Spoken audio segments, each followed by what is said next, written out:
What's up, everybody? It's your favorite Never Say Last Reflector's favorite nerd, and today we are looking at the Perfect Effect Reflector. And I just figured because we've been looking at all those reflectors, it was worth taking a look at this one. This one keeps coming up in conversation. Like when I post the other ones, people say, I'm just going to stick with this one or whatever. And it's a pretty good set. I'm out of new stuff, so I figured it was worth taking a look at. And what better time than the present? And I'm actually pretty psyched about it because I thought I was missing one of the guns, and I looked around a little bit, and I just put into place a new organizational system.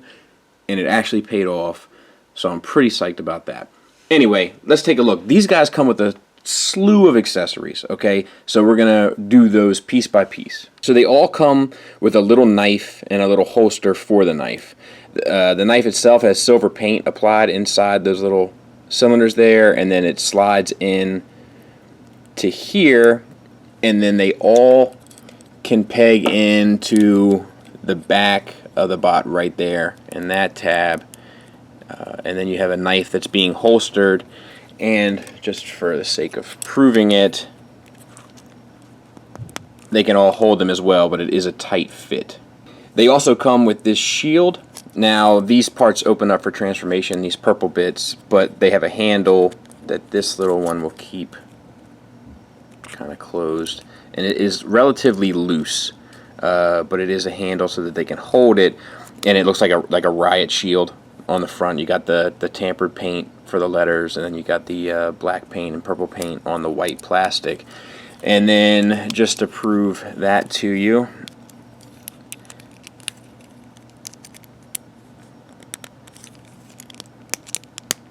and then holds it just fine, no problems, except that this hinge is a bit loose. Comes with this bit of business, which is like a little jet pack. It's pretty awesome, but it's you can have them whichever way you want. They're on two ball peg armatures right there, as you can see, and then it has the tamper paint and then the silver paint on it, and the black paint on the purple, and then the lens and all that kind of stuff, and silver paint done in there. And this plugs into the back, like these two pegs there, like that, and then you can have these whichever way you really want them. They're very, very posable. You also get two of these little, like, smaller riot shields, if it'll focus.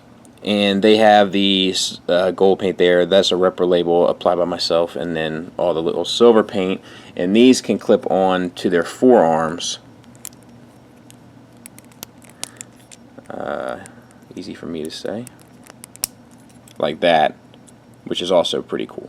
They also come with two of these, which are like, they become the flash for the camera later on, but they're like little missile pods, and they can clip on to the shoulder pieces.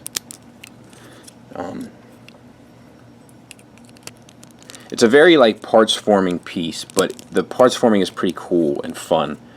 And then you have that. This like minigun kind of business, this spins, which is cool. It turns into the tripod, and then you can have him hold it there, and there might even be a way to put it on their shoulder as well. I'm just not 100% sure, but and this piece bends here, I guess, to get the articulation. Does that go all the way up? Yeah. And then you can I thought there was a way to get him to bring it across his body to hold the other piece. Does that piece move? But maybe not. Either way, you know, it's a pretty menacing and intimidating firearm. I knew there was something I was forgetting about this. So you can have him hold the bottom piece, and this piece will go around the shoulder, and then he can have like a shoulder-mounted cannon with this minigun as well. They come with these two like blaster rifles, and just red paint and silver paint. But that's a lot of paint for a little weapon. You know, that always took me back. And it comes with two of those.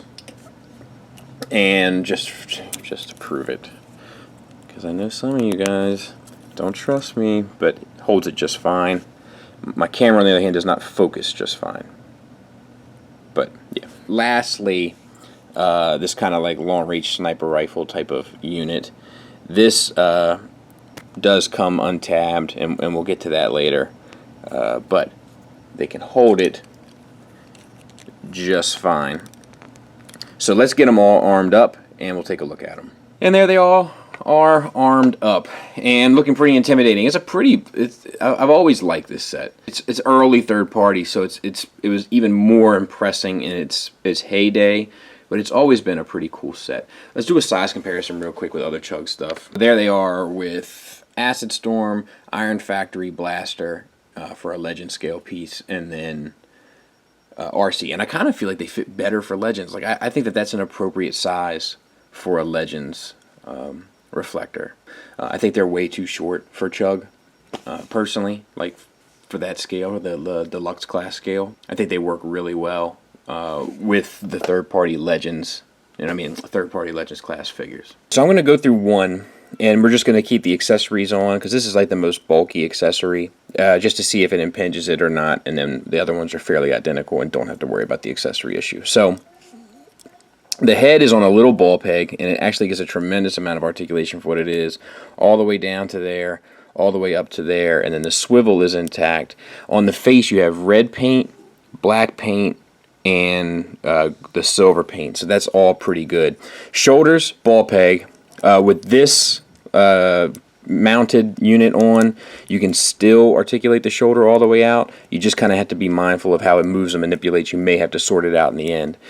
And then the bicep swivel is not there, but you do have a ball peg for the elbow, which gets you kind of a makeshift bicep swivel, which I think is fine. And then the elbow itself gets you 90 degrees. Nothing for the wrist, but we do have the red stripe paint on there. And each one of them have a different color, like green on this guy and blue, I believe. Yeah, blue on this fella. So that's how that moves. And then the mounted kind of ride shield here doesn't impinge articulation at all for the elbow. All really well thought out, especially for its time. Waist swivel, so that's good. On the chest you have the green paint and the red paint. I applied the Repro label and then the black paint underneath. So there's a lot of paint in the little gold diamond there. The other one's identical except for this one, which has a silver Repro label, but it does have the sculpted shutter inside of the chest. Back to this fella, waist swivel like we talked about, T-jointed ball joints for hips, get you the full split all the way forward and all the way back. It is impinged by the knife, but you can unplug the knife if you need to. No thigh swivel, but you get a swivel at the knee, which I think for this scale is more than enough. Repro labels are applied here, so I don't know what the paint's like, but you got black paint there and red paint on the sides, which all looks really good. Perfect Effect has never had a problem with their paint for what it's worth. The knee is on a ball peg and it gets you 90 degrees. And then the ankle, no tilt, but you do have the rocker, which is on a basically a swivel connected from the toe into the calf, so you get pretty much the full rocker, which is much more important than a tilt if you're going to sacrifice one. Even black paint on the little thigh pieces. I feel like thighs are a place where third party especially just skips over in terms of paint, but this is a little figure and they even thought to put it there. It's just pretty refreshing. The only difference worth talking about, I didn't mention, these are actually accessories too, technically, but I don't know why you'd ever want to take them off, and usually they would sit on the you know, the middle piece. I just have it on this guy for whatever reason, doesn't matter, but still doesn't impinge articulation all that much. And otherwise, same articulation. The transformation for all of them is identical, so we're not going to go through all three, we're just going to do one. This piece here, just make sure, because this piece is on a hinge, and that seems a little jammed up, but let me see if I can't find one that works a little better. Well, doesn't matter. Make sure that it's up. I'm not going to go causing any problems on it. I really want to show you, but there. You can have this down, and I think it comes all the way around. It's been a while. Yeah, it can come all the way around to make them flush. Just make sure that these are all the way up. All the way up. And, let's see. Alright, so bring the shoulders down here, and then rotate at the elbow so that you get the paint side, and then bring those up. So same on the other side. Rotate at the elbow, get the paint side up, and then take the legs and wrap them back around to cover up the and then these pieces will plug together, and you got one done, and the others are done the same way. So let's get those done. Now you want to put them together This is just like the first stage of securing them. There's interlocking tabs and slots on the side just to make sure that they match up. And then you can sit this to the side for now. Take your ride shield, make sure the purple things are opened up. Take this, and you want to make that tab go into that slot there. There. So that stays secure, and you got the little purple piece filled in. You can then take your sniper rifle, unplug this part of it, and this goes down in there, and that stays secure. Now, you have one other bit of that sniper rifle, the scope. Take this off,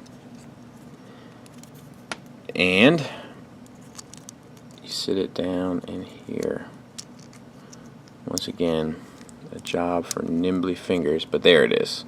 Now that's good. But then you take your three guys,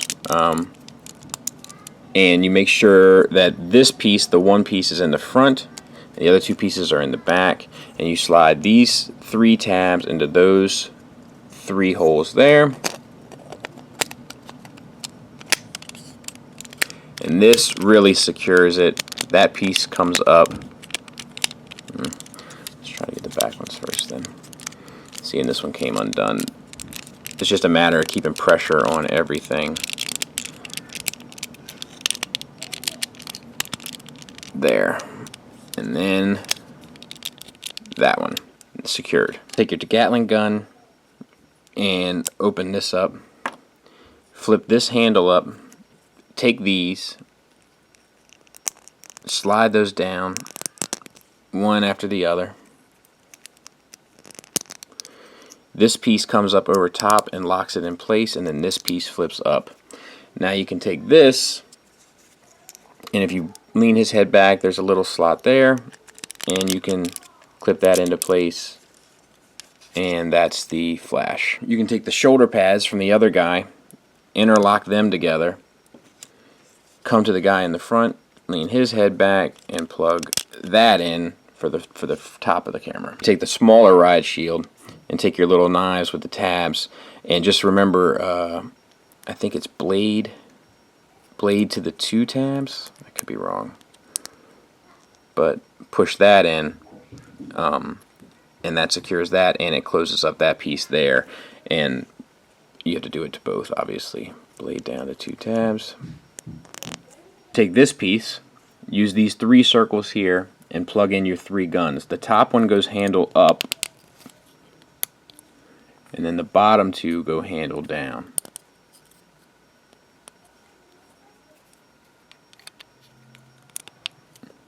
And then this all comes down and wraps around and locks in.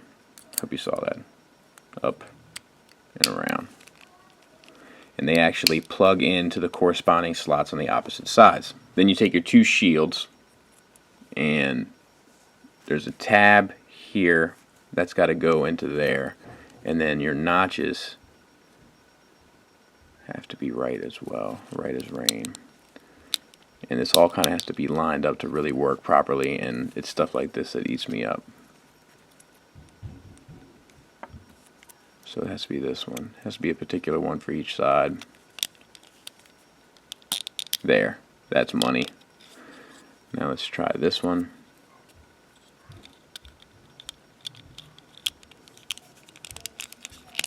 There. Cool. Now you can take this and that circle there. This plugs into it. So that's good to go. And then you take your minigun, and these open up as a tripod.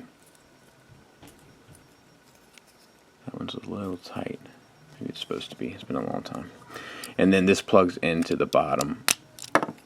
And that's your camera. Now we'll get them cleaned up and we'll take a look. It's pretty cool. I've always thought this set was really cool.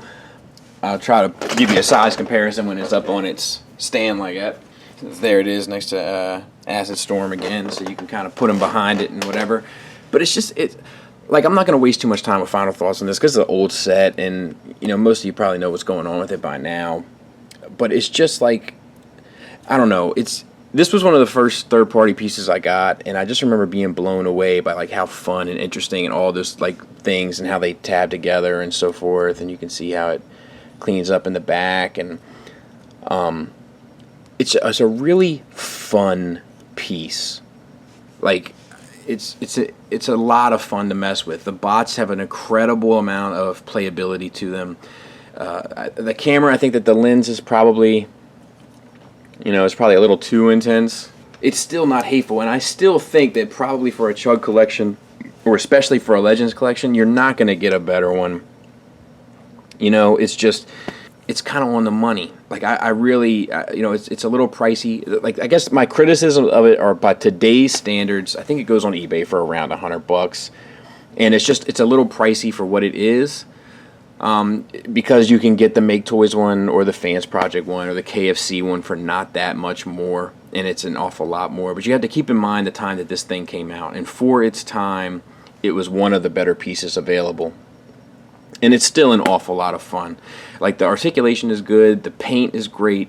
I don't know, the materials are good. Like, it's a lot of parts forming to it, but the parts forming is really fun. It's really interesting, and it's almost surprising how well everything kind of works together to kind of make this thing in the end. I'm a fan of this piece. If you want a reflector for your Chug or your Legends collection, this would definitely be the one that I recommended. I think look, the Hasbro one has one coming out this year. It looks like it turns into a spaceship or something. Like, that's not for me. Like, I want my reflector to turn into a camera. That's me. That's my era. That's how I know the character, and that's what I'm interested in. And if you want a reflector for that collection, I would go with this one. Just be advised, it is very small. I'll never forget when I opened the box, when I bought it, and I just looked at it for the first time, and I was like, oh my god. Finally got my reflector.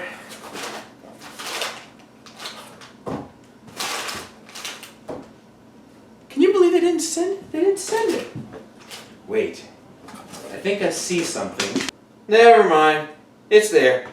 I see it. But sometimes good things come in small packages. All right. Thanks for listening. Thanks for watching. Until next time, take care.